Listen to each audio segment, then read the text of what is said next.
Kamusta mga Lods? For today's video, kami naman ay magka-camping. Siyempre, pagkatapos ng buong isang linggo na ikaw ay nagtatrabaho, dapat may time ka rin para makapag-relax at makabanding ang pamilya. At eto na nga, pagkatapos ng aming trabaho ng Sabado ay dimaretso na kami sa aming pagkakampingan. Bali dito kasama namin si Janet Fish at si Master Oyen at ang mag-anak ni Myla na aking kapatid na babae. Nagdala na nga pala kami dito ng lutong pagkain. Alam ko namin nagagabihin kami para sakto pagdating namin ay maghahapunan na kami. Umuna na sa amin si Janet Fish at si Master Oyen.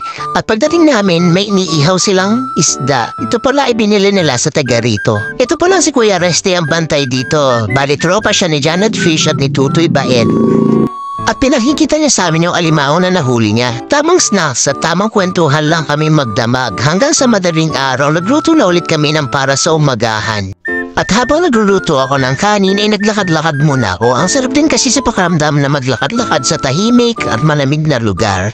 Maaga din nagising ang baby ko kaya isinama ko na rin siya sa paglakad-lakad sa tabing dagat. Pagkatapos namin maglakad-lakad ay kumain na kami ng umagahan at pagkatapos nito inihanda na rin namin ang aming mga pamingwit at nagsimula na rin maligo ang mga bata. Tuwang-tuwa naman sila dahil malamig ang tubig at nakakapaligo sila ng malaya dahil hindi pa mataas ang sikat ng araw. Ito ang kagandahan sa overnight. Kung ano man ang plano mo ay maaga mo itong nasisimulan. Kagaya na sa pamingwit, maaga nakapamingwit at sa mga bata na-enjoy nila ang pag-swimming dahil hindi pa kainitan. Sumunod din para sa amin si Grace TG Maniwo at si Tutoy Baed at pinuntahan na rin namin ang kanilang bangka. At eto nga, inaayos ulit ito. Bali papalitan ulit ito ng makina dahil ang una na pakabit ay kurudo ang gamit. Sabi ng bangkero mas maganda daw kasi ang gasolina. Tamang patingin-tingin lang ako dito at isyoso sa ginagawang bangka. Tolits ang lolo nyo.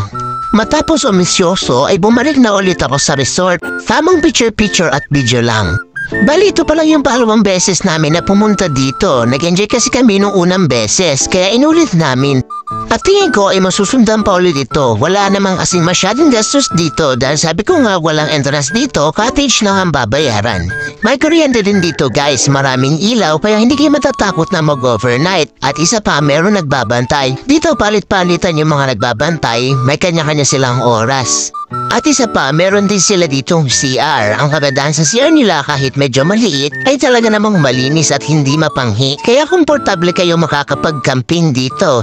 Siya nga pala, kung magkakamping kayo dito ay 100 pesos lang ang babayaran para sa space ng tent. At kung magkaka-pitch naman kayo ay 300 pesos lang. Malaki naman ang cottage nila kaya sa halagang 300 pesos ay sulit na ito. At syempre, konsiderasyon na rin natin ito sa mga nagbabantay kasi pinananatili naman nila itong malinis. May nakita rin kami nagpipiknik dito sa gilid. Sila pala ay walang binayarang cottage. Bali dito lang talaga sila sa tabing dagat naglatag. Pwede din pala yung ganito na maglalatag lang sa tabing dagat. Pero tingin ko okay lang din naman na magbayad ng cottage. Kasi parang tulong mo na ito sa mga samahan na naglilinis at nagbabantay dito sa resort. At kapag overnight talagang sasamahan ka nila at babantayan buong magdamag. Kaya safe na safe ka. At may mga rules din sila dito para sa guests at syempre para din sa mga nagbabantay. Sa mga nagbabantay, bawal silang uminom para nababantayan nila ng ayos lahat ng guests. Sa mga guests naman, bawal silang manghuli malapit sa sanctuary ng mga isda at may mga isda rin na bawal hulihin. Ino-orient nila ang mga guests nila. Itinuturo nila kung saan pwedeng pumunta lang at bawal pumunta. May mga pictures din sila ng mga isda na bawal galawin o bawal hulihin. At kasama rin sa awareness, syempre ang penalty kapag nilabag mo ang rules ng sanctuaryo. At tama rin namang may rules dito para napoprotektahan natin ang ating kalikasan.